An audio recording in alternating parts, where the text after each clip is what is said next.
تم کم بھی ہوئے تو تمہیں فتح سے ہمکنار بالکل ٹھیک. ڈاکٹر صاحب آئیے ذرا بدر کے تھوڑا سا ایک بیک گراؤنڈ، ایک بڑا ایک اوور ویو تھوڑا سا اس کا مجھے بتائیے کہ کیا ہوا تھا، ابتدا کہاں سے ہوئی، تاکہ لوگوں کو ذرا سمجھنے کو ملے، اور پھر آگے جا کے بتائیں گے نا وہ جو بات آپ کر رہے ہیں کہ مسبب اور یہ جو اسباب کا معاملہ ہے، اس پہ بھی آگے جا کے بات کرتے ہیں. بتائیے. جی جنید صاحب، یہ غزوہ بدر بہت ہی امپورٹنٹ ہے، جیسے مفتی صاحب نے قرآن مجید کی روشنی میں اس پہ گفتگو فرمائی. دیکھیں جب آپ صلی اللہ علیہ وسلم ہجرت فرما کے مدینہ پاک پہنچے اور ایک ریاست قائم کر دی، یہ ایکسپیکٹ نہیں کر رہے تھے کفار مکہ کہ مسلمان اتنے مستحکم ہو جائیں گے. پہلے دن سے انہوں نے سازشیں شروع کر دیں اسلامی ریاست کو کمزور کرنے کے لیے. اب ظاہر کچھ رسپانس تو آنا تھا نا، بالکل صحیح. مدینہ طیبہ کی طرف سے ان کی سازشوں کو غیر مؤثر کرنے کے لیے اور ناکام کرنے کے لیے کچھ اسٹریٹجی تو بننی تھی. بالکل ٹھیک. اس کا اندازہ کفار مکہ کو ایک واقعہ سے ہو گیا. وہ واقعہ یہ ہوا، حضرت سعد ابن معاذ عمرہ کرنے کے لیے تشریف لے گئے. جب وہ عمرہ کرنے کے لیے گئے، طواف کر رہے تھے، بیت اللہ شریف کا طواف کرنے کے لیے گئے، امیہ ابن خلف کے پاس وہ ٹھہرے ہوئے تھے.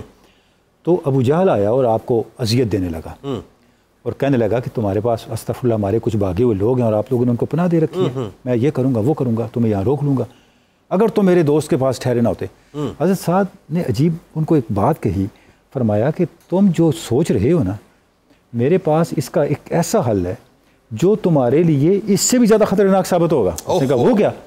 حضرت سعد بن معاذ نے فرمایا یہ جہاں تم کھڑے ہو حرم کعبہ میں اور جو میں طواف کر رہا ہوں، تمہارے لیے اس سے مقدس تمہارا وہ سرمایہ ہے اور وہ کاروبار ہے جو تم اس شاہراہ سے کرتے ہو جو مدینہ پاک کے پاس اوکے، یعنی سپلائی لائن جو تمہاری، اگر تم نے مجھے روکا تو ہم تمہاری شاہراہ بند کر دیں. واہ واہ واہ. اب یہ جو واقعہ ہے یہاں سے کفار مکہ نے اندازہ لگا لیا ریاست مدینہ جتنی مضبوط ہوتی گئی ہمارا مستقبل اتنا ہی کمزور ہوتا جائے گا. واہ. ہمارے کاروبار کے امکانات، ہماری معیشت کے امکانات اتنے ہی کمزور ہوتے جائیں گے. اچھا، اب وہ ریاست مدینہ کو کمزور کرنے کے لیے معاذ اللہ افرادی قوت بھی انہوں نے اکٹھی کی، سرمایہ بھی اکٹھا کیا. افرادی قوت کس طرح اکٹھی کی کہ مدینہ طیبہ کے گرد اور مکہ المکرمہ کے گرد جتنے قبائل تھے ان کے ساتھ انہوں نے ایگریمنٹس کیے، معاہدے کیے کہ آپ ہمارے ساتھ ملیں تاکہ ہم ان کے زبانی یہ جو نیا خطرہ سر اٹھا رہا ہے اس کو ختم کریں. اور اس کے ساتھ ساتھ انہوں نے جو کرنے کا تھا ایک معاشی معاملہ اس کے لیے ابو سفیان کو بھیج دیا. اچھا، اسی دوران اس وقت تک وہ ایمان نہیں لائے، اس وقت نہیں ایمان لائے تھے. اس کے ساتھ ایک اور واقعہ یہ پیش آیا کہ قریش مکہ کا ایک سردار آیا اور مدینہ طیبہ کے باہر جو ایک چراگاہ تھی اہل مدینہ کی اس پہ اس نے حملہ کیا. ٹھیک، وہاں پر بھی نقصان ہوا. اچھا، اب اس طرح کی ان کی جو ایک مہمیں تھیں، مہم جوئی تھی، اس کو روکنے کے لیے آپ صلی اللہ علیہ وسلم نے کچھ صحابہ کرام کو ڈیپیوٹ کیا کہ آپ ذرا اس کے اوپر دیکھیں اور اگر کوئی اس طرح کا کوئی معاملہ آئے تو اس کو روکیں. ان کا ٹاکرا ہو گیا، ٹکراؤ ہو گیا ایک ان کے ڈیلیگیشن کے ایک پارٹی کے ساتھ، اور اس میں عمر بن الحضرمی ایک شخص قتل ہو گیا، 2 گرفتار ہو گئے. آپ صلی اللہ علیہ وسلم نے ان کو چھوڑ دیا، اس کا فدیہ بھی دیا، لیکن آپ یہ کہہ سکتے ہیں کہ مستقبل میں ہونے والے کلیش کی بنیاد پڑ گئی تھی. پروفیسر صاحب، یہ بنیادی طور پہ جو پہلا مارکا حق اور باطل کا، اور یہ سمجھ لیجئے کہ آنے والے وقتوں کے لیے ایک ٹیمپریچر کو سیٹ کر رہا تھا کہ بنیادی طور پہ جو عشق کا ٹیمپریچر ہے صحابہ کا وہ کیا رہے گا. تو ذرا آغاز تو کیجئے کہ بدر کیسے بپا ہوئی، کیا ہوا، اس پہ گفتگو کیجئے. بہت بہت شکریہ. غزوہ بدر وہ غزوہ ہے جس کی رپورٹنگ اللہ تعالیٰ نے قرآن میں فرمائی ہے، اللہ، اور چھوٹی بڑی بات سب بیان کی گئی. اور ریاست مدینہ کی جو بنیادی خد و خال تھے، جیسے کہ ابھی ڈاکٹر صاحب نے بھی ذکر کیا، اس میں معاشی استحکام بھی تھا اور سیاسی استحکام بھی تھا. اس کے علاوہ دیگر قبائل جو تھے ان کو بعض نے مکہ نے حلیف بنایا، بعض نے یعنی حضور صلی اللہ علیہ وسلم خود تشریف لے گئے اور حلیف بنے، کچھ نیوٹرل رہے. اس کے باوجود سرایہ کا جہاں تک ابھی ذکر ہوا ہے کہ اگر عمر بن الحضری جو ہے اس کا فدیہ دیا جا رہا ہے، اور یہ کہنا کہ جی وہاں سے آنے والا قافلہ جو تھا اس کو لوٹنا مقصود تھا، لوٹنا مقصود نہیں تھا. کیونکہ یہاں سے مکہ کے لوگوں نے عبداللہ بن ابی جب تھے تو ان سے کہا کہ آپ ہمارے یا تو خود قتل کر دیں یا ہم حملہ آور ہو رہے ہیں. یہ قد جو ہے یہ مال کی نہیں تھی، یہ قد جو ہے بنیادی طور پر وہ دین الہی ہے جو ہم جس پر مسلمان زندگی گزارتے ہیں. اور مسلمانوں نے اس معاملے میں ترک عالم اختیار کوئے دوست، جیسے کہ اپنے شروع میں حدیث شریف بیان کی لا یؤمن احدکم حتی اکون احب الیہ من والدہ وولدہ والناس اجمعین. اب یہ جو کیفیت ہے کہ آپ سب کچھ چھوڑیں گے تو فضائے بدر پیدا ہوگی, اور فضائے بدر پیدا کرنا آج پاکستان کی بھی ضرورت ہے. اور میں یہ چاہوں گا کہ نشان بدر ہمارے عسکری آرمی چیف جو ہیں یہ آرمی کے اندر ایک نشان بدر جاری کریں جو امت مسلمہ کو اس روشن ماضی کو یاد دلائے کہ جب مسلمان اللہ اور رسول صلی اللہ علیہ وسلم افوض امری اللہ, جب معاملہ اللہ اور اس کے رسول صلی اللہ علیہ وسلم پہ چھوڑ دیا جاتا ہے تو کامیابی ومن نصر اللہ من عند اللہ نصیب میں ہوتی ہے. یہاں سے جو بات ابھی ڈاکٹر صاحب کر رہے تھے یہ بڑا ایک کمال نقطہ ہے, میں چاہتا ہوں ذرا آپ اس پہ کامنٹ کیجئے تاکہ اس بات کو تھوڑا سا ہم آگے جا کے بڑھائیں. وہ امیہ بن خلف کو جو پہلا تھریٹ حضرت سعد بن معاذ رضی اللہ تعالیٰ نے دیا ہے وہ یہ دیا نا کہ اگر تم نے مطلب اس معاملے کو کیا تو تمہاری جو مطلب شارہ گیا ہم تجارتی اس کو ہم بلاک کر دیں گے. ایسا ہی ہے, ٹھیک ہے. اب ذرا آئیے تھوڑا سا غزہ کا پرسپیکٹو دیکھتے ہیں. یعنی جس وقت آپ ریڈ سی کی بات کرتے ہیں تو مسلمانوں کے ہاتھ میں ریڈ سی موجود ہے لیکن مسلمان جو ہے اس کو بلاک کرنے کو تیار نہیں ہے. یہی معاملہ اس وقت پیش آیا تھا, ایک تھریٹ دیا تھا, جذبہ ایمانی تھا, ان کو پتا تھا کہ اگر یہ شارک ہم دبا دیں گے ان کی ایسی کی تیسی ہو جائے گی, لیکن آج ہم جو ہے اس پر بولنے کو تیار نہیں ہے. میں ریلیٹ کرنا چاہ رہا ہوں یہ بدر کے معاملے کو اور غزہ کو بتائیے ذرا. جی بسم اللہ الرحمن الرحیم. جنید بھائی آپ کا چینل کا میں بڑا مشکور ہوں کہ آپ نے مجھے موقع دیا کہ آج یوم البدر اور یوم الفرقان پہ میں بھی اپنے حصے کا حصہ ڈال سکوں. سر میں نے جو تھوڑی بہت تحقیق کی ہے اس کے مطابق میرے پاس جو پورے کا پورا یوم البدر سے ریلیٹڈ میں پہلے تھوڑی گفتگو کرنا چاہوں گا, جو اس کا ایک خلاصہ سامنے آیا ہے. نبی پاک صلی اللہ علیہ وآلہ وسلم سرور کائنات حضور اکرم صلی اللہ علیہ وآلہ وسلم خاتم النبیین کے پاس مدینے میں صرف 3 آپشنز ہی تھیں. پہلی آپشن یہ تھی کہ آپ حق بات سے ہٹ جائیں. ٹھیک, آپ نے جو اپنا دعویٰ کیا ہوا ہے اور جو پھر اس کے بعد یہاں پر ہجرت فرمائی ہے اور یہ سارا معاملہ جو کیا اس کو آپ چھوڑ دیں. دوسری آپشن آپ کے پاس یہ تھی کہ اب مکے کے اندر اور مدینے کے گرد و نواح میں اور باقی بہت سے علاقوں میں جہاں قریشی قبیلے جا کر خونریزی کر رہے تھے وہاں پر مسلمانوں کو ان کے حال پر رہنے دیں, ان کا بچاؤ کوئی بھی نہ کریں, لیکن اپنے دعوے پہ قائم رہیں. اور تیسری چیز جو نبی پاک صلی اللہ علیہ وسلم کے پاس تھی, پہلا تو دعوی نبوت, حقانیت پہ سیسا پلائی دیوار کی طرح کھڑا ہو جائیں, دوسری بات جہاد کا علم بلند کریں, اور تیسری بات قریش کا اکنامک کوریڈور, اکنامک لائن اور لنکیج اس کو توڑ دیں. ٹھیک ہے. اگر یہ تیسرا کام کیا جاتا ہے تو اس میں تکلیفیں بھی زیادہ ہیں, اس میں رسک بھی بہت زیادہ ہے, لیکن یہ واحد ایک ایسا عمل ہے جس سے دین کی حقانیت واضح بھی ہو سکتی ہے اور جس کے بعد باقی پوری دنیا کے مسلمانوں کو میسج مل جائے گا کہ جب آپ کے اوپر ایسا وقت آئے تو پھر آپ نے طاقت سے ہی جواب دینا ہے, جواب مردی سے جواب دینا ہے. اب انہی 3 آپشن کو آپ آج کے دور میں مسلمانوں کے سامنے رکھیں تو جنید بھائی ایسے ہی حالات آج کے مسلمانوں پہ ہیں, لیکن انفارچونیٹلی آج کا مسلمان اپنے نبی کی سنت کو فالو کرنے کو تیار نہیں ہے, ان کی اکنامک جو لائن ہے, کوریڈور ہے, اس کو توڑنے کو تیار نہیں ہے, ٹھیک ہے, دین کی حقانیت کے لیے اپنی جان دینے کو تیار نہیں ہے, بلکہ اپنی معیشت کی, اپنی مملکت کی, اپنی قوم کی مصلحت کو بچانے کو تیار ہے. یہ بالکل اس طرح کی بات ہے ناظرین کہ عرب لیگ کا جب اجلاس ہوا تھا, مجھے یاد ہے 2-3 مہینے پہلے کی بات ہے, وہ ڈیسائسو مومنٹ تھا. اس وقت فیصلہ ہونا تھا کہ اگر یہ اسرائیل کی جتنی بھی سپلائز ہیں اس کو بند کر دیا جائے, آئل سپلائز کو بند کر دیا جائے, معاشی مقاطعہ کر دیا جائے, ایون جو اڈے تھے امریکہ کے اس کو بھی جو ہے بالکل اپنا ریپ اپ کر دیا جائے. یہ اس وقت ڈسکس ہو رہا تھا. اس وقت یہی کام اگر یہی کام یہ جو حضرت سعد بن معاذ رضی اللہ تعالیٰ عنہ جو ایک ورڈکٹ تھا امیہ بن خلف کے سامنے, اگر اس ورڈکٹ کو سامنے رکھ کے اس وقت جو اس کی گردن دبا دی جاتی, اس کی شارک دبا دی جاتی, ریڈ سی کو بند کر دیا جاتا, اس کا باپ بھی گھٹنے ٹیکتا, لیکن ہم نے یہ کام نہیں کیا. درود پاک پیش کیجئے. لارڈ کے سلسلے کو یہیں سے جوڑتے ہیں اور آج بدر کے حوالے سے بہت کچھ باتیں آپ کے ساتھ کرنی ہیں.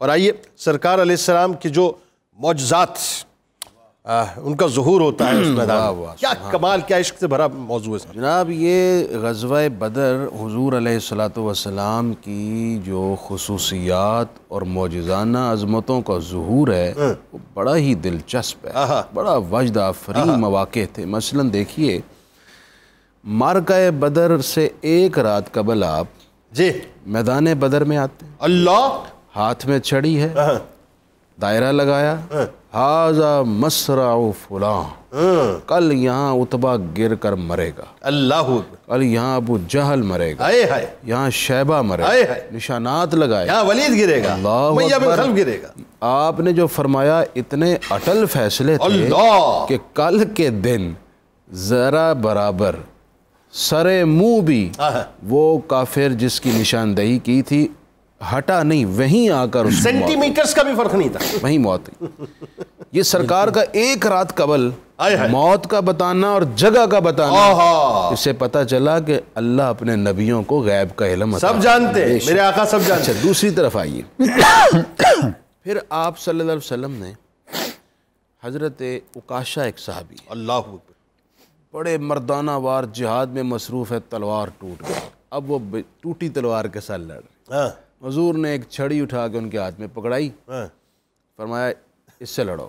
وہ کہتے ہیں میں نے اس کو یوں کیا تو وہ تلوار میں سفید تلوار، بڑی تلوار، اور اتنی تیز تلوار کہ میں گاجر مولی کی طرح کاٹتا جا رہا ہوں. اور کمال کی بات یہ ہے کہ یہ تلوار حضرت عکاشہ کے خاندان میں نسل در نسل منتقل رہی. اور اس کو کون تھا شاید، اگر میں شاید مس نہیں کر رہا تو وہ بات تک رہی، پھر وہ بات رہی. اور یہ حضرت عکاشہ کا خاندانی اعزاز تھا. اس سے آپ کہہ سکتے ہیں جو بدر کا جو آپ کہہ رہے تھے نا بدر ایوارڈ، شان بدر یہ حضرت عکاشہ کے پاس.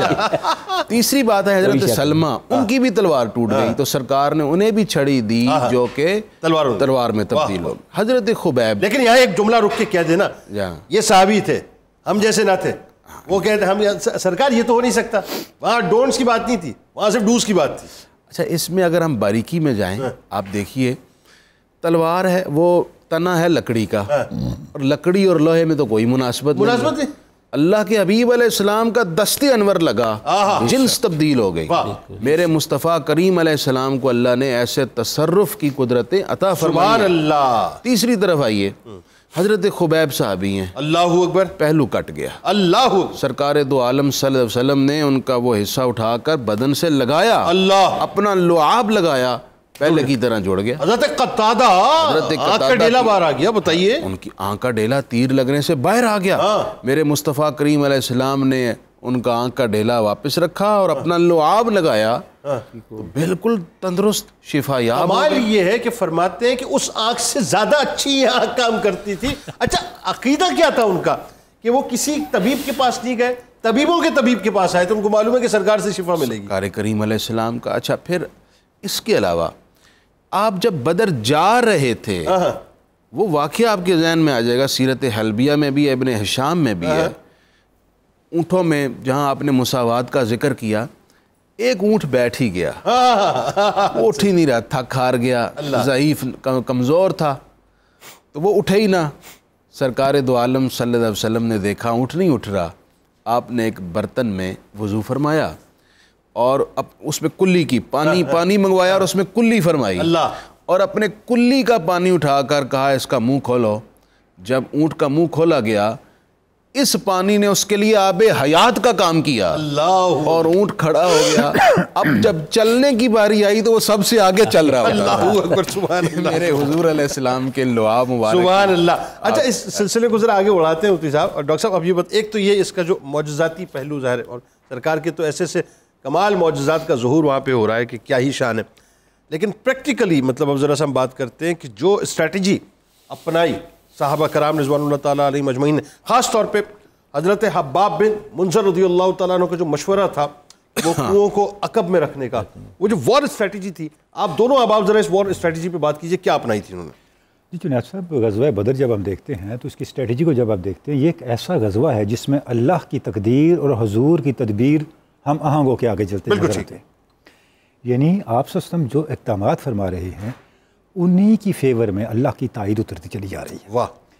اور اس کے پیچھے ایک بڑا بنیادی نقطہ ہمیں کبھی فراموش جنید صاحب نہیں کرنا، وہ یہ ہے، اب دیکھیں ایک دن پہلے آپ صلی اللہ علیہ وسلم فرما رہے ہیں کون سا کافر کہاں گرے گا، بالکل ٹھیک ہے، اس کے باوجود ساری رات اللہ کی بارگاہ میں گریہ وزاری میں، یہ کیسی بات ہے، واہ واہ واہ، سبحان اللہ، یقین کا یہ عالم، مستقبل کے مشاہدے کا یہ عالم کہ کفار کے قتل ہونے سے پہلے ان کو گرتا ہوا دیکھ رہے ہیں، اللہ اکبر، اور اس کے باوجود بندگی کا یہ عالم کہ اللہ کی بارگاہ میں اتنے گریہ وزاری کر رہے ہیں کہ ابو بکر صدیق فرما رہے ہیں یا رسول اللہ، اللہ آپ کی دعا قبول فرما لے گا، تنہا نہیں چھوڑے گا، قبول کرے گا۔ یہ گویا وہی ماحول ہے جیسے خدیجہ الکبریٰ فرما رہی ہیں، اللہ اکبر، میرے آقا اللہ کو تنہا نہیں چھوڑے گا، اللہ اکبر۔ اور جب حضرت ابو بکر صدیق نے یہ فرمایا، آپ کی چادر مبارک آپ کے کندھوں مبارک سے نیچے آ گئی تھی، نیچے جو رقت آ رہی تھی، جب حضرت ابو بکر صدیق نے یہ فرمایا تو آپ صلی اللہ علیہ وسلم نے ابو بکر صدیق کی طرف پلٹ کے سورہ قمر کی آیت پڑھی، سَيُحْزَمُ الْجَمْعُ وَيُوَلُّونَ الدُّبُرَ، یہ آنے والی جماعت شکست کھائے گی اور پیٹھ دکھا کے بھاگے گی یہاں سے، یقین کا یہ عالم۔ اس کا مطلب کیا ہے؟ اہل ایمان جب کوئی فیصلہ کرتے ہیں، سیرت میں غزوہ بدر میسج کیا دیتا ہے؟ آئنسٹائن نے کہا تھا کہ یہ جو 3 ڈائمنشنز ہوتی ہیں نا اسپیس کی، ان کے ساتھ ایک چوتھی ڈائمنشن ٹائم کی بھی ہوتی ہے، اس کے بغیر آپ اسپیس کو نہیں سمجھ سکتے۔ اہل ایمان کی جتنی ڈائمنشنز ہیں ان کے ساتھ ایک ڈائمنشن ایمان کی ہوتی ہے، واہ، اور اصل ڈائمنشن وہی ہوتی ہے، اس کے بغیر ان کی زندگی، ان کی کوئی اپروچ مکمل ہی نہیں ہوتی۔ کیا بات، کوئی منصوبہ بندی مکمل نہیں ہوتی، یہ فرق ہے ہماری منصوبہ بندی میں اور ایمان سے خالی دنیا کی۔ کیا بات ہے ڈاکٹر صاحب، کیا بات ہے۔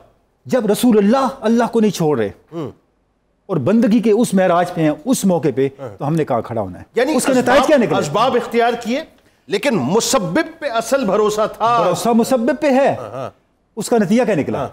یہاں یہ میں اس کو جملے کو ذرا بدلنا چاہوں گا، جب رسول اللہ نے مسبب پہ بھروسہ کیا، اسباب خود اختیار میں آتے چلے گئے۔ واہ واہ، کیا بھائی، کیا اچھا جملہ ہے، دوبارہ بتائیں ذرا، دوبارہ بتائیں، یعنی بلکہ ایک منٹ رک کے سبحان اللہ، بھائی سنیں، جو لوگ ایوانوں میں بیٹھے سنیں یہ جملہ، ذرا غور سے سنیں، دوبارہ بتائیں۔ جنید صاحب، ایمان کی طاقت یہ ہے، سیرت ہمیں یہ بتاتی ہے، جب آپ اللہ کو حاضر بنا لیتے ہیں زندگی میں، واہ، اسباب آپ کی گرفت میں آ جاتے ہیں، جب آپ مسبب پہ ایمان کھڑے ہو جاتے ہیں، پھر آپ کو اسباب خود آپ کے پاس چل کے آتے ہیں۔ کیسے آتے ہیں؟ دیکھیں کفار آئے اپنی سمجھ کے مطابق، انہوں نے میدان کا وہ حصہ قابو کیا جہاں پہ وہ اسٹریٹجیکلی بہتر پوزیشن میں آنا تھا، اپنی سمجھ کے مطابق۔ رات کو کیا ہوا؟ بارش آ گئی، بارش آ گئی، اب مسبب الاسباب کے پاس آپ گئے، اس کے اسباب اتنے زیادہ ہیں، وَمَا يَعْلَمُ جُنُودَ رَبِّكَ إِلَّا هُوَ، اللہ کے لشکروں کو اللہ کے علاوہ کوئی نہیں جانتا۔ مولانا کہتے ہیں، مولانا مثنوی میں کہتے ہیں کہ جب آپ اللہ کے راستے میں اترتے ہیں، ہوا اللہ کا لشکر، دھوپ اللہ کا لشکر، زمین اللہ کا لشکر، آسمان اللہ کا لشکر، بھئی فرشتے تو اللہ نے آپ کی تائید کے لیے اتارے ہیں۔ سب سے پہلے تو اللہ تعالیٰ اللہ چاہے تو ایک مکھی لشکر کو مضبوط کر دیا۔ صاحب اللہ ایک مکھی اور مچھر سے تمام کفار کو ہلا کر نمرود کیسے مرا؟ انا ربکم الاعلیٰ، بھئی ایک مچھر اور ایک فرشتہ نہیں، بھئی 1000 فرشتے، 3000، یہ کیوں اتارے جا رہے 5000؟ صرف رسول اللہ کی تکریم کے لیے اتارے جا رہے ہیں، ناموس رسالت کی، صرف بس، اور تائید کے لیے نہیں، طاقت دینے کے لیے اتارے جا رہے ہیں۔ سلامت رہے، سلامت رہے۔ اللہ کی طرف سے ہوا کا ایک جھونکا کافی، آپ کو سمود بھول گیا، آپ کو شعیب علیہ السلام کی قوم بھول گئی، وہ چیخ سے مر گئے، چیخ بالکل صحیح، وہ ایک جھکڑ سے مر گئے، بالکل ٹھیک، اور ان کی حیثیت کٹے ہوئے تنوں جیسی ہو گئی، یعنی نیچے سے سلسلہ اوپر سے چال تھی۔ اللہ نے فرشتے حضور کی تکریم کے لیے اتارے۔ اب دیکھیں نا، ہمیں حدیث میں ملتا ہے جب جبریل امی کے گھوڑے کا کیا نام تھا؟ ہیزوم، جب وہ ہیزوم کو ایڑ لگاتے تھے سر گرتے تھے کفار کے، ایسے ہی میدان جنگ میں قریش کے سر گرتے تھے، یعنی عالم یہ تھا کیونکہ صحابہ پریشان تھے کہ سر ان کے اڑ کے کہاں جا رہے ہیں، جا کہاں رہے ہیں۔ اچھا ڈاکٹر صاحب اب ذرا مجھے موقع دیجیے، پروفیسر صاحب، ایک تو اسٹریٹجی یہ کہ مطلب بنیادی طور پہ آپ نے جو ہے وہ اپنا جو اختیار کیا راستہ وہ مسبب پہ تو ظاہر ہے بھروسہ، لیکن یہ کہ اسباب جو کچھ بھی ہو سکتے تھے اس کو۔ اب آئیے اگلی بات کی طرف، ایک تو یہ کہ ذرا وہ کنویں کے بارے میں بتائیے، جو کنویں کے معاملہ تھا وہ کیا ہوا تھا۔ دوسرا، حضرت سعد بن معاذ رضی اللہ تعالیٰ عنہ نے ایک مشورہ دیا، یا رسول اللہ صلی اللہ علیہ وسلم آپ اپنا ہیڈ کوارٹر قائم کریں، یعنی عریش بنائیں اپنا، اور وہاں پہ آپ تشریف فرماؤ، پورا جو ہے منظر دیکھ رہے ہو، وہ کیا اسٹریٹجی تھی، اس پہ بھی ذرا گفتگو کیجیے۔ وہ سپہ سالار آج بھی کہیں بیٹھتے ہیں تو اونچی جگہ پہ بیٹھ کے دوربین سے صف بندی کو مینیج کرتے ہیں، جنگ کو مینیج کرتے ہیں۔ وہ خیمہ جو تھا وہ چیز تھی جو پورے جنگ کا منظر دکھا رہی تھی، اور انصار کے سردار ان کی حفاظت فرما رہے تھے۔ دوسرا یہ ہے کہ غزوہ بدر جو ہے یہ بنیادی طور پر ریاست طیبہ کی حفاظت کی پہلی اینٹ ہے، بالکل ٹھیک ہے، اور ریاست طیبہ جو ہے وہ کیا ہے، اس نے معاشی نظام سب سے پہلے دیا تھا، وہ یہ تھا کہ جب نبی صلی اللہ علیہ وسلم مدینہ منورہ میں ہجرت کر کے آئے ہیں تو انہوں نے یہودیوں کی تجارتی منڈیوں کا حصہ بننے سے انکار کر دیا جو سود پر مبنی تھی، استحصال پر مبنی تھی۔ آپ نے جہاں حرم نبوی کی بنیاد رکھی، ساتھ ہی تجارتی یعنی منڈی کی بھی بنیاد رکھی اور اس کو ایکول کیا کہ تاجر کا مقام سچے تاجر کا بہت بلند ہے، اور وہ سود سے ہٹ کر ایک نظام قائم کیا جس سے سارے عرب کے لوگ یہودیوں کی تجارتی منڈی میں جانے کے بجائے یہاں آیا کرتے تھے۔ اور جہاں تک اس تجارتی راہداری کا تعلق ہے، تجارتی راہداری پر قدغن لگانا یا اس کی اہمیت اپنی جگہ، مگر ان کا قافلہ تو بخیریت واپس مکہ پہنچ گیا تھا۔ یہ ان کی جلد بازی نے یعنی قتل و غارت شروع کی تھی۔ اور پھر یہ ہے کہ قرز بن جابر فہری جو ہے وہ نبی محترم صلی اللہ علیہ وسلم کی چراگاہ پر حملہ آور ہوتا ہے، مویشی لے جاتا ہے، اور یہ اسکرمشز جیسے آج پاکستان میں چل رہی ہیں یہ چل رہی تھی۔ بنیادی طور پر جو غزوہ بدر کا پیغام ہے وہ یہ ہے کہ سب کچھ اللہ کی راہ میں چھوڑ دینا۔ حضرت ابو بکر صدیق رضی اللہ عنہ جو ہیں، ان کا بیٹا اس عبد الرحمن وہ کافروں کے ساتھ تھا، اور اس نے جب وہ اسلام قبول کیا انہوں نے تو کہا کہ آپ 3 بار 2 بار میری تلوار کی زد میں آئے، باپ سمجھ کر چھوڑ دیا۔ تو حضرت ابو بکر صدیق رضی اللہ عنہ نے کیا فرماتے ہیں؟ اگر بیٹا ایک بار تو آ جاتے، حضور صلی اللہ علیہ وسلم کے چچا وہاں ہیں، حضرت علی رضی اللہ عنہ کے بھائی عقیل وہاں ہیں، ان کے چچا موجود ہیں، اپنے باپ سے اب اگر آپ بنیادی طور پر غزوہ بدر جو ہے یہ مسلمانوں کی ول جو ہے پولیٹیکل ول، اس کی سیسا پلائی دیوار ہے، اور وہ مقاصد کی یکجہتی ہے جو ہمیں دور حاضر میں بھی فضائے بدر نظر آتی ہے کہ پاکستان کا قیام بھی اسی بنیاد پر ہوا تھا کہ کوئی یعنی یوپی کا مسلمان نہیں تھا، کوئی بنگالی نہیں تھا، کوئی پنجابی نہیں تھا، کوئی یعنی سید نہیں تھا، کوئی جاٹ نہیں تھا، کوئی کچھ نہیں تھا۔ یہ وہ یکجہتی ہے جو غزوہ بدر سے میسر آتی ہے، اور ہمیں آج وہی اپنانا چاہیے۔ اللہ کرے وہ ہے نا کہ خدا کا لشکر جرار تھے وہ 313، خدا کا لشکر جرار تھے وہ 313، سپاہ سید ابرار تھے وہ 313۔ خدا کا لشکر جرار تھے وہ 313، سپاہ سید ابرار تھے وہ 313۔ ہوا ٹکرا کے سر باطل کا آخر پاش پاش ان سے، بنے ایک آہینی دیوار تھے وہ 313۔ سپہ سالار اعظم ان کے تھے سرکار دو عالم، سپہ سالار اعظم ان کے تھے سرکار دو عالم، مگر سب قوم کے سالار تھے وہ 313۔ رہے گا حشر تک اسلام نازا ان کی جرت پر، رہے گا حشر تک اسلام نازا ان کی جرت پر، نبی کے بہترین شاکار تھے وہ 313۔ ضرورت اس لیے ان کو نہ تھی تیغوں کی تیروں کی کہ خود ہی تیغ جوہردار تھے وہ 313۔ کرو جو چاہو کی ان کی سند دنیا میں حاصل، کرو جو چاہو کی ان کی سند دنیا میں حاصل تھی۔ قرآن کی آیت کا ترجمہ ہے نا کہ کرو جو چاہو کی ان کو سند دنیا میں حاصل تھی، یہیں پر خلد کے حقدار تھے وہ 313۔ طلوع بدر بن کر بدر کی وادی کو چمکایا، سراپا مطلع انوار تھے وہ 313۔ ہے ان کا تذکرہ قرآن میں تابندہ تر صائم، ہے ان کا تذکرہ قرآن میں تابندہ تر صائم، فدائے احمد مختار تھے وہ 313۔ اصل بات یہ ہے اور صاحب اس پہ ذرا بات کریں، وہ فدائے احمد مختار تھے صلی اللہ علیہ وآلہ وسلم، اور آج ہم جو ہیں وہ فدائے ڈالر مختار ہیں۔ مسئلہ یہ ہے آج ہم جو ہیں فدائے امریکہ مختار ہیں، آج ہم فدائے اسرائیل مختار ہیں، آج مسئلہ یہ ہے کہ ہم جو ہے وہ آج فدائے یہودی مختار ہیں۔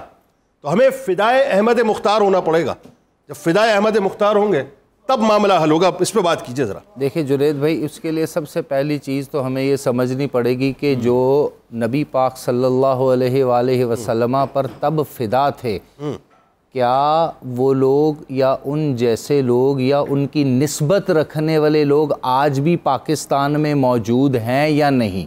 پہلے تو یہ مسئلہ حل کرنا پڑے گا۔ دوسرا یہ مسئلہ حل کرنا پڑے گا کہ جو ان کو اب فدا نہیں ہونے دیتے ان کی پہچان بھی تو کروائیں نا، اب اس نسل کو بھی کروائیں اور آنے والی نسل کو بھی کروائیں۔ دوسری بڑی چیز جنید بھائی، انفارچونیٹلی ہمارے ہاں اب وہ تمام کی تمام مواقع جو کم سے کم 50-60 سال پہلے بھی موجود تھے، نوجوان نسل کو بھی، والدین کو بھی، علماء کرام کو بھی اور باقی تمام لوگوں کو بھی وہ آج کے دور میں میسر نہیں ہے۔ مثلاً سمپل سی بات میں آپ کو بتاتا ہوں، آپ کو اب انٹرنیشنل لاء کے تحت چلنا ہے، آپ کی فارن پالیسی کے جتنے بھی ڈیسیژنز ہیں ان کو ڈیسیژن لینے والے، کرنے والے، ان پہ عمل کرنے والے، ان کو یوم البدر آپ لکھوا لیں، اگر ان سے لکھا بھی جائے اردو میں یا عربی میں، آپ ان سے کوئی ایسا کلمہ سن لیں، کوئی ایسی بات سن لیں، کوئی ایسی چیز سن لیں جس میں دین کی نص ہو، بیسک کانسیپٹ ہو دین کا، تو پہلے تو یہ دیکھیں کہ یہ فیصلے کر کون رہے ہیں۔ دوسری امپورٹنٹ چیز، کیا یہ جو لوگ فیصلے کر رہے ہیں وہ ان کے ہی تابع ہیں جن کے خلاف میں اور آپ یہاں سے بیٹھ کر فیصلہ کرنے کی گزارشات کی ہمت دے رہے ہیں ان کو؟ تو جواب ملے گا جی ہاں جی، وہ ان کے ہی تابع ہیں، اکنامیکلی بھی، پولیٹیکل ڈیسیژن میکنگ میں بھی، یہاں تک کہ ان کی ٹرانسفر پوسٹنگ میں بھی وہ ان کے تابع ہیں۔ اور یہ میں نہیں کہہ رہا، اس کے اوپر ڈھیروں کتابیں لکھی جا چکی ہیں۔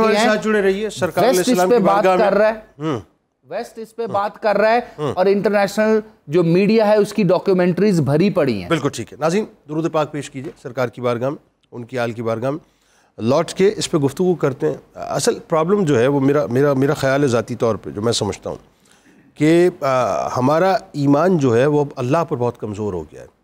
ان کا ایمان اللہ پر بہت مضبوط تھا، وہ اس بات کی پرواہ نہیں کرتے تھے کہ ہمارے پاس وسائل ہیں کہ نہیں، ہمارے پاس معیشت کے راستے ہیں کہ نہیں، یا معیشت کا آکسیجن ہمارے پاس ہے کہ نہیں۔ وہ صرف ابروئے مصطفیٰ صلی اللہ علیہ وآلہ وسلم کے اشارے پر چلا کرتے تھے۔ یہ ہے کرکس آف دا سٹوری۔ اس پہ بات کرتے ہیں کہ مختار کائنات کو، یعنی احمد مختار صلی اللہ علیہ وآلہ وسلم کو ہم اپنا سب کچھ مانتے تو ہیں، لیکن کیا ان پر اپنا سب کچھ قربان کرنے کو تیار ہیں؟ لوٹ کے گفتگو کرتے ہیں۔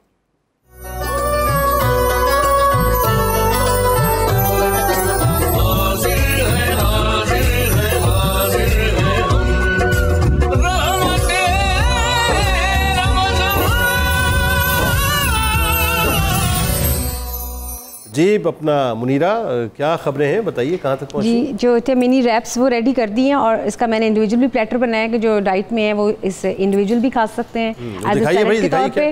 اور جو اوریو ملک شیک تھا وہ ونیلا آئس کریم، وہ بھی میں نے بنا دی ہے۔ اس میں آئس کریم میں نے اس میں ملک شیک میں جب ایڈ کیے تو آئس کریم اس کے اوپر فلوٹ کر رہی ہے۔ اور جو تھی بھنڈی گوشت وہ بھی ریڈی ہو گیا، وہ بھی آپ کو میں ڈسپلے میں لگا دیتی ہوں، یہ دیکھ سکتے ہیں۔ اس کو اب ہم نکالیں گے، یہ دیکھیں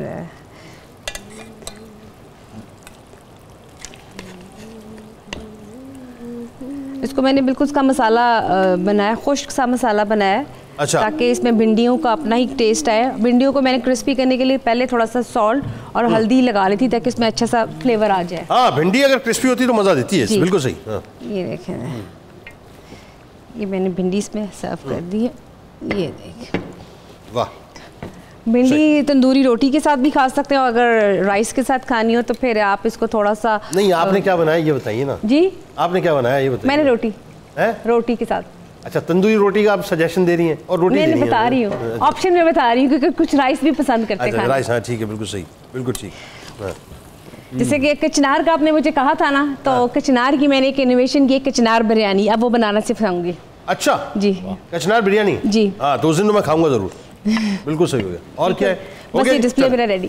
اچھا آئیے اب ذرا مفتی صاحب ایک اور پہلو کی طرف بات کرتے ہیں بدر کے، اور اس میں جو بڑا ایک اہم ترین پہلو ہے وہ یہ ہے کہ جہاں رسول کریم صلی اللہ علیہ وآلہ وسلم کے معجزات ہمیں نظر آتے ہیں، جہاں ہمیں سرکار مدینہ صلی اللہ علیہ وآلہ وسلم کا اپنے رب کے ساتھ ایک بڑا مضبوط اور بڑا گہرا تعلق نظر آتا ہے، جہاں ہمیں ایک پوری وار اسٹریٹجی نظر آتی ہے، وہاں صحابہ کرام رضوان اللہ تعالیٰ علیہم اجمعین کا جو جذبہ ایمانی ہے صاحب، وہ بھی اوج کمال پہ نظر آتا ہے۔ اس پہ بھی ذرا آپ نے آغاز گفتگو میں کچھ اسماء ذکر کیے ہیں، حضرت مقداد کی سٹیٹمنٹ کا ذکر کیا، حضرت سعد بن معاذ نے جو ولولہ انگیز تقریر کر کے تمام انصار کے جذبات کی ترجمانی کی، اور آپ کے وہ تاریخ ساز الفاظ ہیں جن کو سن کر میرے آقا اللہ کے حبیب کے چہرے پر خوشی آ گئی۔ انہوں نے کہا تھا یا رسول اللہ صلی اللہ علیہ وسلم آپ حکم کریں، حکم کریں، آپ کہیں تو ہم سمندروں میں چھلانگیں لگا دیں، اللہ اکبر،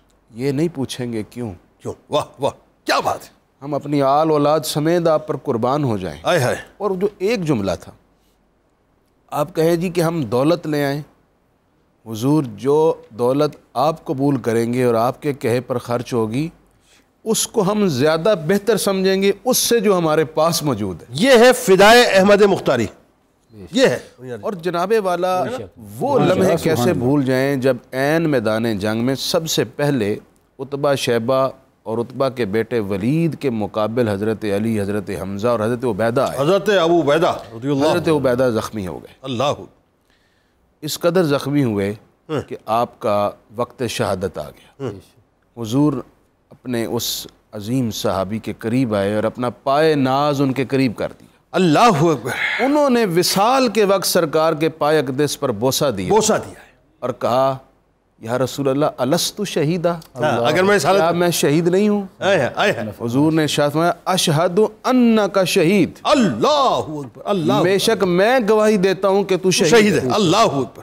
ساری کائنات جتنا عالم اسلام ہے دن کے 5 وقت گواہیاں دیتا ہے کہ رسول اللہ صلی اللہ علیہ وسلم اللہ کے رسول ہیں. اللہ کے رسول. اور وہ اپنی زبان سے فرما رہے ہیں میں گواہی دیتا ہوں کہ تو شہید ہے. اور پھر حضرت ابو عبیدہ نے حضرت عبیدہ نے وقت شہادت آخر میں جو شعر کہا اور اس کے بارے میں انہوں نے کہا کہ میں حضور جاتے جاتے ابو طالب کا شعر آپ کو سنانا چاہتا ہوں. ہائے ہائے.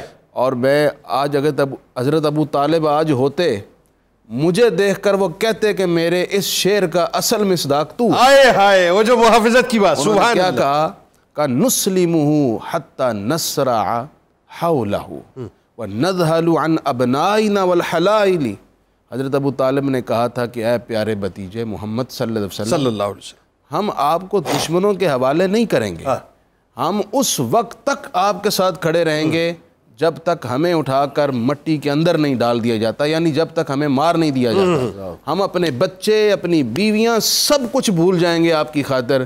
حضرت عبیدہ نے یہ شعر پڑھا اور آپ کی روح کف سے یعنی یوں کہہ لیجئے کہ نعت رسول پڑھتے پڑھتے جو ہے وہ اس دنیا سے شہادت کا جام انہوں نے نوش کیا. اچھا اب ذرا بتائیے یہ جو مارکہ ہے ایک طرف تو ظاہر ہے حق اور باطل کا مارکہ ہے، آپ کو لگتا ہے کہ ناموس رسالت کی محافظت کا بھی مارکہ ہے؟ کہ وہ دیکھیے نا وہ جو 7 افراد تھے جنہوں نے گستاخی کی تھی، اوجڑی رکھی تھی سرکار علیہ السلام کی جس میں اکثر پہ وہ سب کے لیے جو سرکار علیہ السلام نے دعا فرمائی وہ سب کنویں میں گرے ہوئے تھے. وہ جو عتبہ تھا معاذ اللہ جس نے تشدد کیا تھا صدیق اکبر رضی اللہ تعالیٰ عنہ کو کہ بے انتہا مطلب آپ کے پیٹ پہ چڑھ کے جو آپ کو معاذ اللہ اپنی جوتیوں سے مارا تھا، منہ سجا دیا تھا، تو وہ عتبہ بھی وہاں پر پڑا ہوا تھا. وہ امیہ بن خلف جو کہ حضرت بلال رضی اللہ تعالیٰ عنہ پہ تشدد کیا کرتا تھا وہ بھی وہاں پر واصل جہنم ہوا. اب دیکھیں اور عبداللہ ابن مسعود جو ہے جن کو چرواہا کہہ کے جو تانے دیے جاتے تھے، ابو جہل ظلم کرتا تھا، انہوں نے بھی جو ہے گردن آخر میں اس امت کے فرعون کی. تو یہ تو ناموس رسالت اور ناموس صحابہ کا بھی معاملہ تھا یہاں پہ. تو جنید صاحب مارکہ بدر کو آپ یہ کہہ سکتے ہیں یہ ایک ایسا مارکہ ہے جس میں ذات رسالت مآب صلی اللہ علیہ وسلم کے ناموس کے تحفظ میں اللہ بھی ہے، صحابہ بھی ہیں اور پوری کائنات بھی ہے. اللہ اکبر. اللہ. پوری کائنات اس فیور میں ہے. وہ سب بد نصیب اور شقی القلب جو آپ صلی اللہ علیہ وسلم کے ناموس کے خلاف مکہ المکرمہ میں بری حرکتیں کرتے رہے وہ یہاں اپنے انجام بد کو جا پہنچے. اس کے ساتھ جنید صاحب ایک اور نقطہ جو سمجھ رہے ہیں ہم نے اس پہ بڑی باتیں کی کہ اہل ایمان کو فتح کیسے نصیب ہوئی. تھوڑا سا یہ بھی سوچ لیں کفار کو شکست جو ہوئی ان میں بڑے اسباب کیا تھے. بتائیے. دیکھیں جیسے جنگ شروع ہوئی عمر بن الحضرمی کا بھائی قتل ہوا، اس کے بعد 3 لوگ نکلے. ٹھیک. مفتی صاحب نے بھی ذکر فرمایا شیبہ، ولید اور عتبہ. ٹھیک ہے. ادھر سے جو انصاری نکلے تینوں سردار تھے. Top of the line. ادھر سے جو 3 انصاری نکلے انہوں نے کہا نام بتاؤ اپنا. انہوں نے نام لیے. انہوں نے کہا تم ہمارے پلے کے نہیں، برابر کے نہیں ہو. بالکل ٹھیک ہے. تمہارے ہم پلہ نہیں ہو، ہم تم سے لڑتے ہی نہیں. اس کا مطلب یہ ہوا شکست کی بنیاد نخوت ہے. وہ غرور اور تکبر جو ہے، غرور ہے، تکبر ہے. یہ جو آپ نے اندر بت پار رکھے ہیں ان بتوں کو توڑنا ہوگا. یہ وہ بت ہیں جن کو ذات رسالت مآب نے فتح مکہ کے موقع پہ فرمایا تھا آج میں نے ان بتوں کو پاؤں تلے روند دیا ہے. ان بتوں کو روندنا ہوگا. بالکل ٹھیک. ملت اسلامیہ نے جست واحد بننا ہوگا. اگر یہ جست واحد نہیں بنتی اور اپنے اپنے بت پال کے رکھے ہوئے ہیں تو وہ پھر کبھی بھی ہم ان منزلوں تک نہیں پہنچ سکتے جن کی توقع ہم غزوہ بدر کا ذکر کر کے لگائے بیٹھے ہیں. ایسا ہی ہوگا. رکاوٹیں تو پہلے ہٹائیں نا راستے سے. بالکل صحیح. یعنی کفار مکہ کے جو عیب تھے، جو نقائص تھے، ان میں ایک بڑا نقص یہ تھا. بالکل ٹھیک. اور یہ نقص ان کے انجام تک لے گیا. اور آج وہ نقص ہمارے اندر موجود ہے. اس سے نکلنا ہے. بدرجہ اولا. دوسری بات جس طرف آپ نے اشارہ فرمایا بھی کہ آپ صلی اللہ علیہ وسلم کے ساتھ وابستگی اور آپ صلی اللہ علیہ وسلم کے اوپر یقین کا کیا عالم ہے. واہ.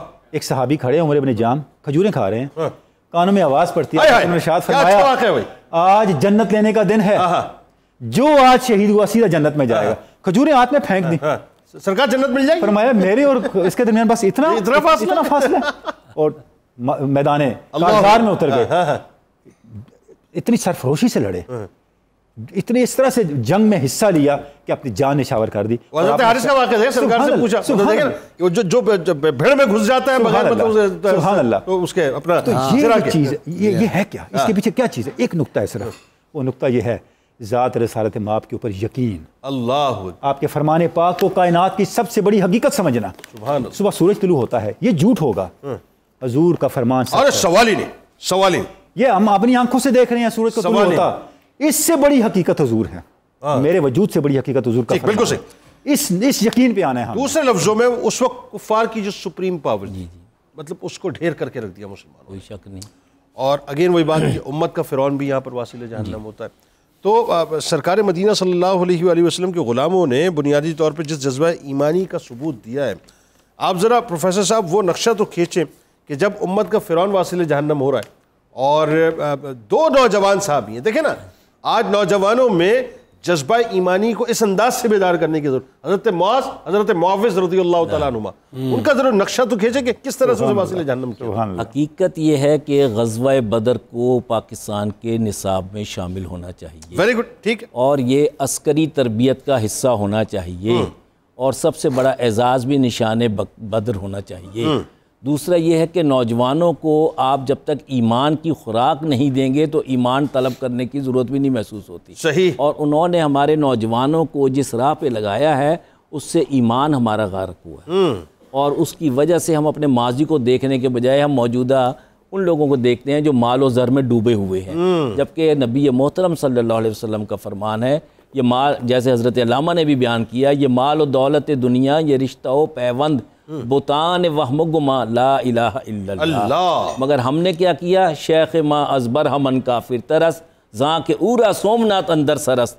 ہمارے دماغوں میں وہ نخوت آ گئی ہے جس کا بھی تنولی صاحب نے ذکر کیا, جو کفار کی نشانی تھی, کہ ابو جہل سے جب کہا جاتا ہے تو وہ کہتا ہے میں سردار ہوں, میری گردن جو کاٹی جائے گلے سے نہیں اس کندھوں سے کاٹیں تاکہ سردار کا سر اونچا نظر آئے. اور یہ بدر کا مقام جو ہے, اور یہ عبداللہ ابن مسعود اس کے سینے کے اوپر بیٹھے ہوئے تھے, سینے اوپر بیٹھے ہوئے تھے, اور جس کو وہ چرواہا کہا کرتا تھا اور مارتا تھا. ہاں جی. پھر آپ نے اس کی تلوار چھڑانے کے لیے اس کے سر کو ٹھوکنا شروع کیا تھا. بالکل جی, بالکل. اور اسی کی تلوار سے, ہاں جی, اور وہ تلوار بھی یعنی جسے کہتے ہیں کند ہو گئی تھی. ہاں جی. مگر یہ حقیقت ہے کہ ہمیں اس میں دو تین چیزیں اور ہیں, کہ غزوہ بدر میں کفار کی جو شکست تھی اس میں ان کی نا اتفاقی بھی تھی, بنو عدی اور اس طرح کے دو قبیلے چھوڑ کے چلے گئے. پھر یہ ہے کہ انہوں نے ہار نہیں مانی. اس کے بعد جب عمیر آئے تو عمیر جو تھے صفوان میں سے مل کر آئے تھے اور زہری تلوار لے کر آئے, تو حضور صلی اللہ علیہ وسلم نے فرمایا, حضرت عمر جنہوں نے پکڑ کے لائے تو انہوں نے کہا کہ ابھی تم کس نیت سے آئے تھے؟ انہوں نے کہا جی وہ میرا بھائی پکڑا گیا تو میں, تلوار کیوں ہے؟ کہتے تلوار تو میں نے اس لیے کی ہماری تلواریں بیکار ہو گئی. تو حضور صلی اللہ علیہ وسلم نے فرمایا کہ تم نے صفوان کے ساتھ جو سازش کی تھی وہ میرے علم میں ہے. یہ وہ نبی کا مقام ہے جو عام لوگوں کو میسر نہیں آتا. آپ یہ دیکھیے, میں تو اس بات کو میں وہیں رکا ہوں ابھی تک. حضرت معاذ اور حضرت معاوض رضی اللہ تعالیٰ عنہما, پروفیسر صاحب کیا سائیکولوجیکل کنسٹرکشن سرکار مدینہ صلی اللہ علیہ وآلہ وسلم نے کی کہ وہ نوجوان جو ہیں, آپ میں سمجھانا جو چاہ رہا ہوں, میں چاہتا ہوں ڈاکٹر صاحب ذرا آپ اس پہ گفتگو کریں کہ کیا سائیکولوجیکل کنسٹرکشن کی ہے سرکار نے کہ وہ نوجوان ہیں. حضرت عبد الرحمن بن عوف رضی اللہ تعالیٰ عنہ کے پاس مطلب میدان جنگ کے درمیان, مطلب اس وقت جنگ بپا ہے, اور ان کے پاس جاتے ہیں, چچا جان یہ بتائیے وہ کہاں ہے وہ جو سرکار کی گستاخی کرتا ہے؟ مطلب آپ سوچیے نا ذرا بھائی, کیوں وہ سرکار کی گستاخی کرتا ہے. یہ ہے نوجوانوں کا جذبہ. اس پہ ذرا بات کیجئے کہ کس طرح سے لپکے تھے وہ, بتائیے ذرا. سر دیکھیں, اس جذبے کے لیے سب سے پہلی چیز میں پہلے بھی گزارش کر سکا, دوبارہ بھی گزارش کروں گا, اور سب سننے والوں کو اس کی طرف میں کہوں گا کہ وہ تھوڑا انکریج ہوں کہ ہمیں عشق محمدی صلی اللہ علیہ وآلہ وسلم کا جو دیا ہے وہ دوبارہ سے گھر گھر جلانا ہوگا. اور اس کو جلانے کا سب سے مؤثر طریقہ یہ ہے کہ جو علماء دین ہیں ان کا مذاق اڑانا, ان کے اوپر ٹھٹے کسنا صحیح. اور جو علماء حق بات کرتے ہیں جب وہ آپ کو علم بلند کر کے آواز دے تو ان کی مدد کرنا آپ پہ بہت فرض ہوتا ہے پھر, ورنہ کوئی آپ کے ساتھ نہیں کھڑا ہوگا. دیکھیں آپ اکنامیکلی کسی کو کمپرومائز کر دیں, سوشلی کسی کو الوف کر دیں اور کسی کی عزت اور وہ جو حرمت ہے اس کا وہ مقام ہی نہ رہنے دیں تو لوگ آپ کو فالو نہیں کریں گے. تو پہلی چیز یہ ہے کہ علماء کرام کا مقام بلند کرنا پڑے گا, انہیں خود بھی اور ہمیں بھی اپنے دلوں میں ان کا مقام بلند کرنا پڑے گا. دوسری بات, دوسری امپورٹنٹ چیز سر, بس سر کمرشل بریک میں جانا ہے, وقت سمٹ گیا. ناظرین مختصر سا وقفہ ہے, ایک کمرشل بریک ہے, کمرشل بریک سے لوٹتے ہیں انشاءاللہ, پھر قصیدہ غوثیہ اور دعا کی طرف چلتے ہیں. لیکن وہی بات ہے کہ قوت عشق سے ہر پست کو بالا کر دے, دہر میں اس میں محمد سے اجالا کر دے صلی اللہ علیہ وسلم. اپنے بچوں کی گٹھی میں عشق مصطفیٰ پلائیں, ناموس رسالت کی محافظت پلائیں اور ختم نبوت کے عقیدے کو پلائیں. ان کو تیار اس طرح سے کریں کہ پھر کوئی ان کے سامنے کھڑے ہو کر جو ہے وہ سرکار علیہ السلام پر کوئی انگلی نہ اٹھا سکے. تب جا کے سمجھ لیجئے کہ آپ نے اپنی نسلوں کو بچا لیا, ورنہ سب فارغ ہو جائے گا. درود پاک.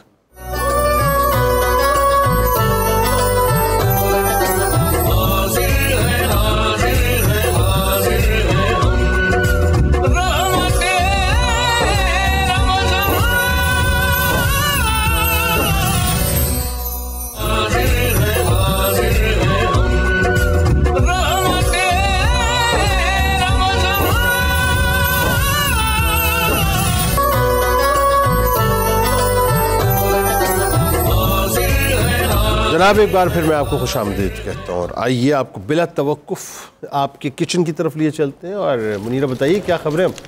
جی میں سبروسو کی کچوریاں بنانے لگی ہوں, اور آپ کو جیسے کہ پتہ ہے اس کی جو فلنگ ہے وہ بڑی زبردست ہے, چکن کی اس کی فلنگ, اور آپ اس کو بیک بھی کر سکتے ہیں اور آپ اس کو فرائی بھی کر سکتے ہیں. فرائی کے لیے ضروری کہ اس کا جو آئل ہے وہ گرم ہونا چاہیے.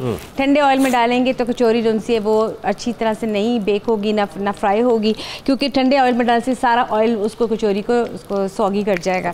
تو اب ہم بنانے جا رہے ہیں سبروسو کی چکن کچوریاں, اور اس کو ہم 8 سے 9 منٹ تک پکائیں گے. اب اس کو میں نے ڈیپ فرائی کرنے کے لیے ایڈ کر رہی ہوں.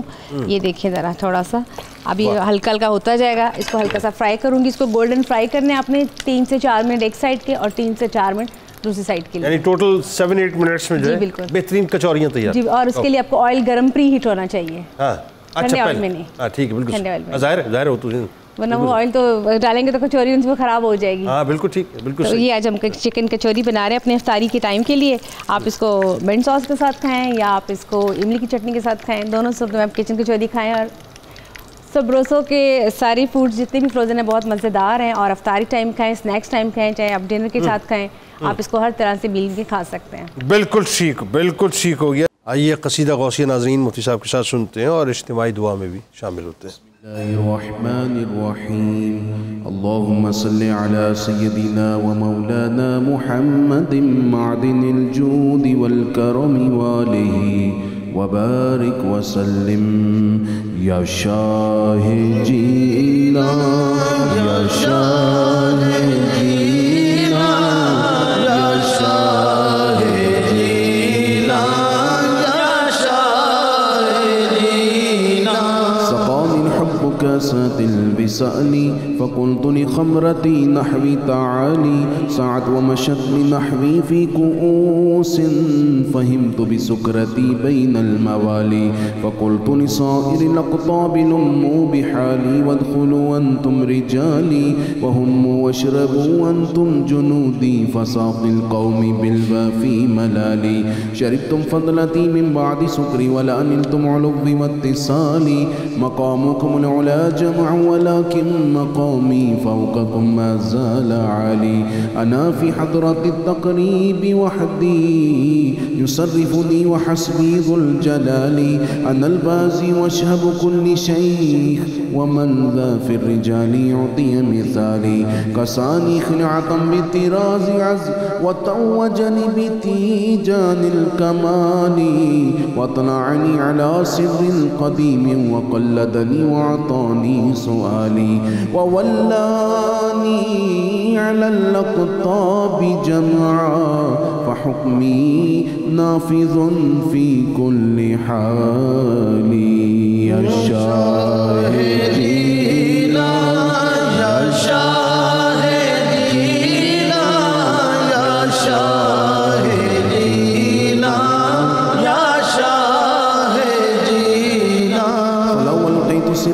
بحار لسار الكل غورا في الزوال ولو ألقيت سري في جبال لدقت واختفت بين الرمال ولو ألقيت سري فوق النار لخمدت والتفت من سر حالي ولو ألقيت سري فوق ميت لقام بقدرة المولى تعالي وما منها شهور أو ظهور تمر وتنقضي إلا تالي وتخبرني بما يأتي ويجري وتعلمني فاقصر عن جدالي مريديهم وطب واشتح وغني وافعل ما تشاء فالاسم علي مريدي لا تخف الله ربي عطاني رفعة نلت المنال طبولي في السماء والأرض دقت وشموس السعادة قد بدالي بلاد الله ملكي تحت حكم وقت قبل قلبي قد صفاني نظرت إلى بلاد الله جمعا كخردلة على حكم اتصالي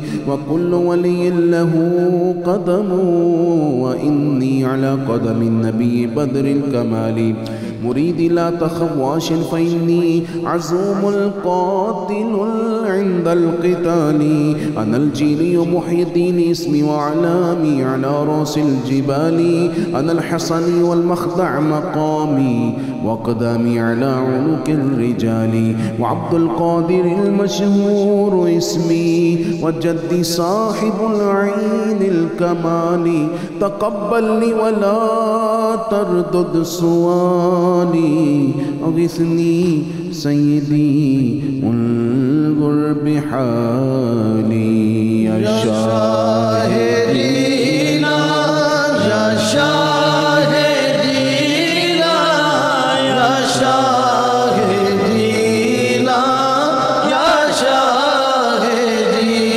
يا رحمن يا رزاق يا سلام يا حي يا قيوم يا مسبب الأسباب يا ذا الجلال والإكرام پروردگار عالم پوری قوم میں تمام روزے داروں کے روزے قبول فرما قبولیت کی ان گھڑیوں میں میرے مولا تیرے حضور التجا ہے غزہ کے مظلوموں کی مدد فرما ظالموں سے ان کو نجات دے اے اللہ اپنے غیبی لشکروں میں سے کوئی لشکر اتار اے اللہ ان مظلوموں کی دستگیری کر لے پروردگار عالم ہمارے تمام پاکستانیوں میں جو بیمار ہیں سب کو شفا دے دے اے اللہ پاک ہمارے ملک کے تمام بے روزگاروں کو برسر روزگار کر دے میرے اللہ جن کا کام نہیں چل رہا چلا دے جن کا چل رہا ہے اس میں برکت دے یا اللہ جو مقروض ہیں ان کا قرضہ اتار دے میرے مولا ہمارے ملک کو آسانیاں دے دے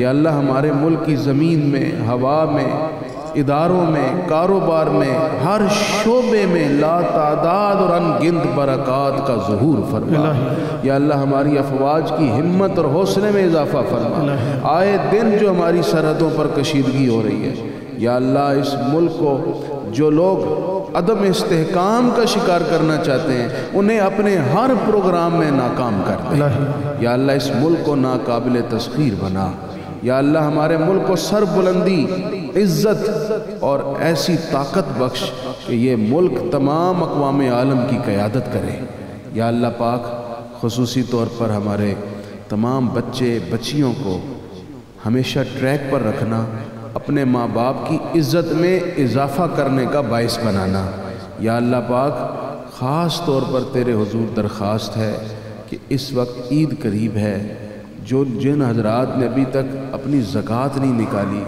یا اللہ عید سے پہلے انہیں اپنی زکوٰۃ فطرانے غریب لوگوں تک باعزت طریقے سے پہنچانے کی توفیق عطا فرما وصلی اللہ تعالی علی حبیبہ سیدنا و مولانا محمد وعلی آلہ واصحابہ اجمعین برحمتک یا ارحم الراحمین آمین آمین جزاک اللہ ناظرین کرام یہ وقت بڑا کمال وقت ہوتا ہے ویسے میں آپ کو بتاؤں یہ آپ کو پتہ ہے روز شام کو افطار کے وقت اللہ تبارک و تعالیٰ 10 لاکھ ایسے گناہگاروں کی بخشش کرتا ہے جن کے اوپر جہنم واجب ہو چکی ہوتی ہے اس وقت یہ جو موقع ہے بڑا قیمتی ہے خوب ڈٹ کے دعا کیجیے گا اور ویسے بھی شہداء بدر کا آج ظاہر ہے چونکہ حوالہ ہے تو 313 کا حوالہ دے کے ان کے وسیلے سے دعا کیجیے گا اپنے لیے بھی پورے پاکستان کے لیے افواج پاکستان کے لیے پاکستان کے چپے چپے کے لیے اور خاص طور پر غزہ کے رہنے والوں کے لیے سب کے لیے دعا کیجیے.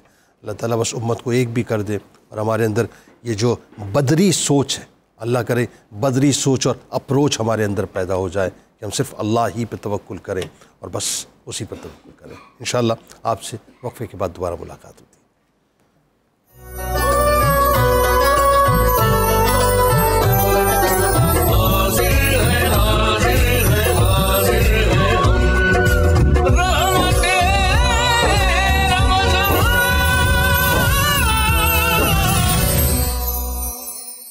جناب خوش آمدید. ایک بار پھر ناظرین میں حاضر خدمت ہوں, اور ظاہر آج 17 رمضان المبارک اپنے اختتام کو پہنچا. غزوہ بدر کا موقع صاحب, اور یہ موقع ایسا کمال موقع ہے, ایسا عظیم ترین موقع ہے, ایسا عظیم ترین موقع ہے ناظرین کہ جس کی مثال مثالوں میں نہیں ملتی. یعنی آپ ذرا تصور تو کیجئے کہ رسول کریم صلی اللہ علیہ وآلہ وسلم 313 غلاموں کے ساتھ جا رہے ہیں, اور عالم یہ ہے کہ سرکار مدینہ صلی اللہ علیہ وآلہ وسلم کے غلاموں کے پاس ٹوٹل کل 2 گھوڑے ہیں, 60 ان کے پاس زرے ہیں, اور قریب 80 اونٹ ان کے پاس ہیں, اور ٹوٹی ہوئی کمانیں ہیں, شکستہ تیر ہیں, پرانی تلواریں. اکثر کے جو لباس تھے آپ کو معلوم ہے کہ وہ بھی پھٹے پرانے تھے. اور ذرا سوچئے کہ دنیا کے یعنی اس کائنات کے سپریم کمانڈر, ان کی مساوات کا ذرا لیول دیکھیے, سپریم کمانڈر کی مساوات کا لیول دیکھیے کہ ایک سواری کے اوپر 3 افراد جو ہیں وہ بٹھائے گئے ہیں, اور خود سپریم کمانڈر بھی اس سواری پر موجود ہیں, جن پر ان کے ساتھ مولا کائنات بھی موجود ہے اور ایک اور صحابی بھی موجود ہیں. یعنی یہ مساوات کا لیول ہے.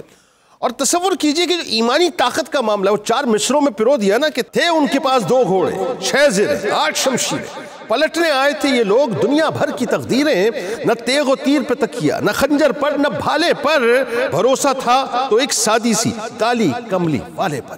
ناظرین کرام, بات یہ ہے کہ رسول کریم صلی اللہ علیہ وآلہ وسلم کے غلام جس وقت غزوہ بدر کے موقع پر یعنی میدان بدر میں پہنچتے ہیں, تو آپ سوچئے عشق اور محبت سے بھرپور جو جملے حضرت مقداد رضی اللہ تعالیٰ عنہ کے ہیں, وہ آج بھی تاریخ اسلام کے ماتھے پر ایک جھومر کی طرح ہیں کہ یا رسول اللہ صلی اللہ علیہ وآلہ وسلم آپ کر گزریے آپ جو کرنا چاہتے ہیں. ہم موسیٰ علیہ السلام کی قوم کی طرح آپ کو جواب نہیں دیں گے کہ آپ اور آپ کا خدا جا کے لڑیں. آپ جہاں جائیں گے ہم آپ کے ساتھ ساتھ موجود ہوں گے, اپنا سب کچھ آپ پر قربان کریں گے, یہاں تک آپ کے دائیں سے, آپ کے بائیں سے, آپ کے آگے سے, آپ کے پیچھے سے, ہر طرح سے ہم آپ کی محافظت کریں گے. اور حضرت سعد بن معاذ رضی اللہ تعالیٰ عنہ قربان میرے آل اولاد ان کے اوپر, میرے ماں باپ ان پہ قربان, فرماتے ہیں یا رسول اللہ آپ آگے بڑھے تو صحیح, اگر آپ سمندر میں کودیں گے تو ہم بھی سمندر کے اندر کود جائیں گے. یہ جذبہ ناظرین بنیادی طور پہ صحابہ کرام رضوان اللہ تعالیٰ علیہم اجمعین کا تھا. اور دیکھیے ذرا غور تو کیجئے کہ اگر اس کے کمپیریزن میں ایک لمحے آپ غزوہ بدر میں یعنی آپ اس وقت موجود ہیں میدان بدر میں, اپنے آپ کو تصور میں وہاں رکھیں کہ جہاں پہ عشق اپنی انتہا پر نظر آتا ہے.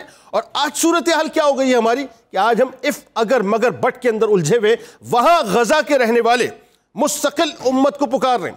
وہاں پہ غزہ کے رہنے والے 23 لاکھ نفوس اس وقت 57 اسلامی ممالک کو پکار رہے ہیں. اور ہمارا معاملہ کیا ہو چکا ہے, ہم اس لیے انوالو نہیں ہو سکتے کہ انٹرنیشنل پریشر ہے, ہم اس لیے انوالو نہیں ہو سکتے کہ ہمارے اوپر امریکہ کا جو ہے خاص دابہ ہے, ہم اس لیے انوالو نہیں ہو سکتے کہ ہمارے اوپر جو ہے بین الاقوامی طاقتوں کا ایک خوف ہے, ہم اس لیے انوالو نہیں ہو سکتے کہ ہمارے اوپر پریشر ہے کہ اگر ہم خدا نخواستہ انوالو ہو جائیں گے تو ہم ڈالر سے کلاش کر دیے جائیں گے کیونکہ ہم مقروض قوم ہیں. ہم اس لیے انوالو نہیں ہو سکتے کہ ہمیں جو ہے وہ انٹرنیشنل کمیونٹی کو جواب دینا پڑے گا ہمیں, اور ہمارے اوپر بہت زیادہ پریشرز ہیں.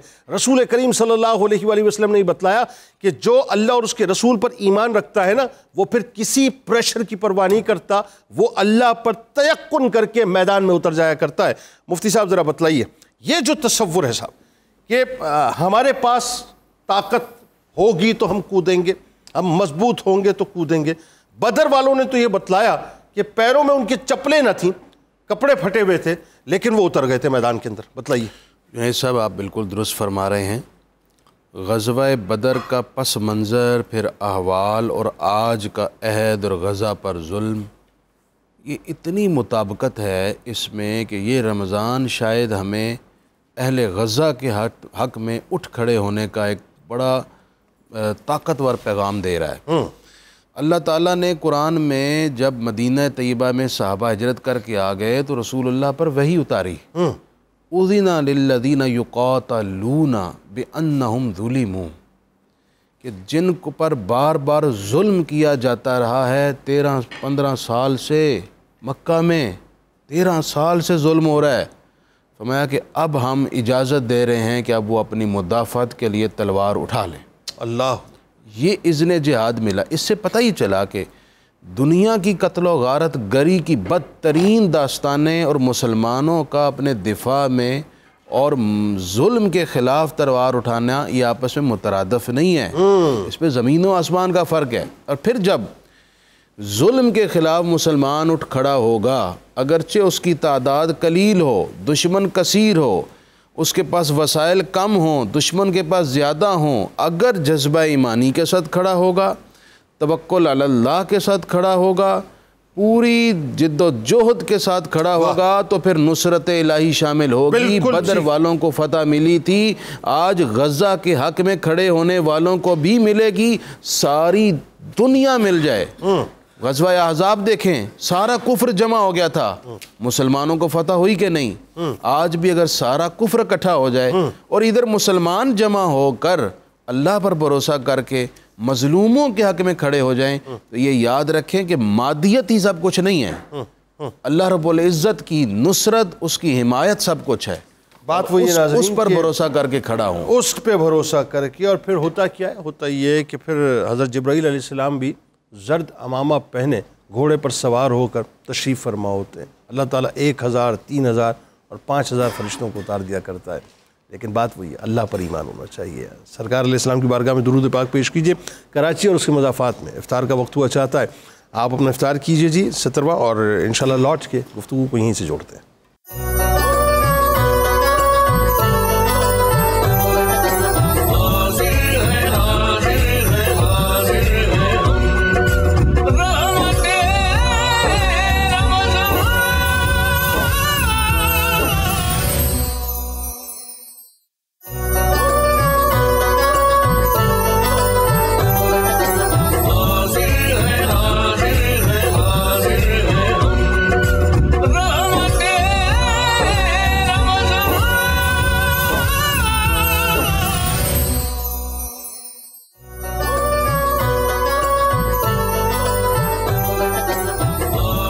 جناب ایک بار پھر میں آپ کو خوش آمدید کہتا ہوں. ناظرین بس آخری لمحات ہیں, اللہ کرے کہ یہ بدر کی جو سوچ اور اپروچ ہے یہ ہم میں پیدا ہو جائے.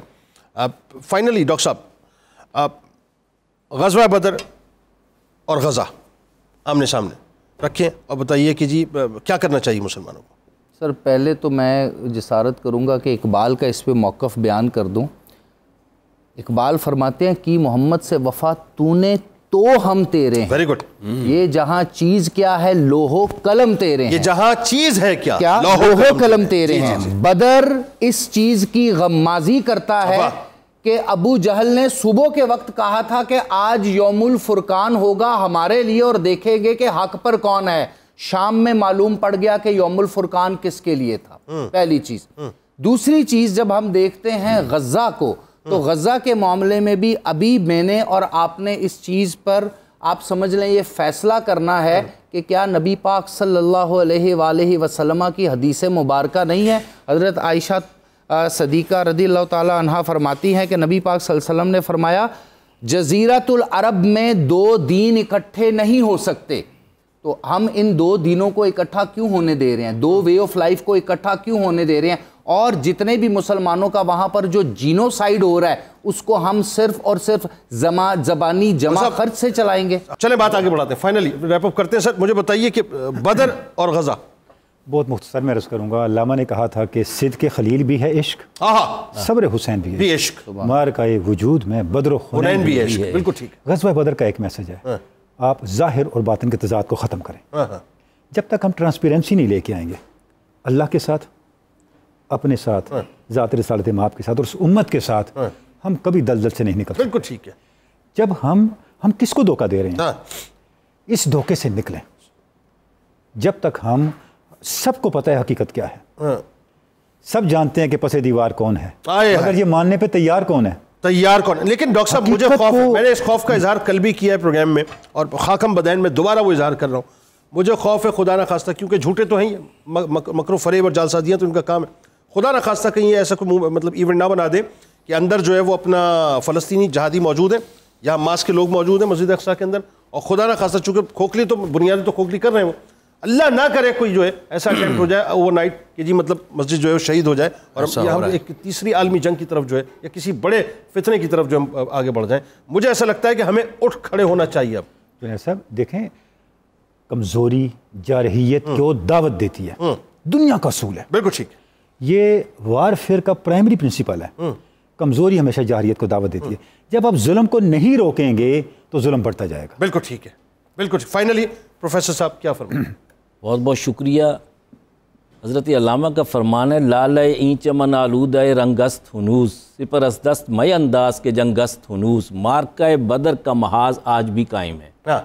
اور نبی محترم صلی اللہ علیہ وسلم پر اللہ پر جان دینے والے آپ نے غزہ میں بھی دیکھے ہیں، آپ نے دیگر جہاد کے مقامات پر بھی دیکھے ہیں، اور وہ معصوم بھی دیکھے ہیں جو بوسنیا میں تھے اور کشمیر میں ہیں اور غزہ میں ہیں، اس سے پہلے فلسطین میں ہیں، لبنان میں ہیں، ہر جگہ ہیں۔ مگر جو چیز ہے دیکھنے کی وہ یہ ہے کہ ہماری مقتدر اشرافیہ بھی اس ایمان کی حامل ہو جو بدر میں اہل ایمان کا تھا، اور تمام امت ایک سیسا پلائی دیوار ہو کر کافر کے آگے کھڑی ہو۔ اور غزوہ بدر کا دوسرا پیغام یہ ہے کہ اس جنگ میں نعرے بازی کی اجازت نہیں تھی، کافر نعرے لگا رہے تھے اور حکم تھا کہ آپ نے کوئی آواز نہیں نکالنی۔ دوسرا یہ ہے کہ جس کنویں پہ قبضہ کیا تھا اس پہ کافروں کو جو مد مقابل تھے، حملہ آور تھے، ان کو بھی پانی لینے کی اجازت تھی۔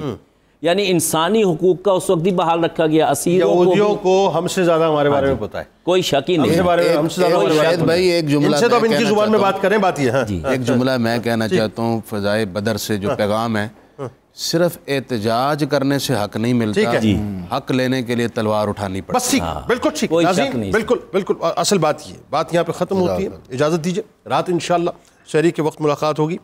زندگی شرط ہے، اس دعا اس امید اس یقین کے ساتھ اللہ تعالیٰ آپ کا ہمارا ہم سب کا حامی و ناصر، آمین۔ اللہ حافظ۔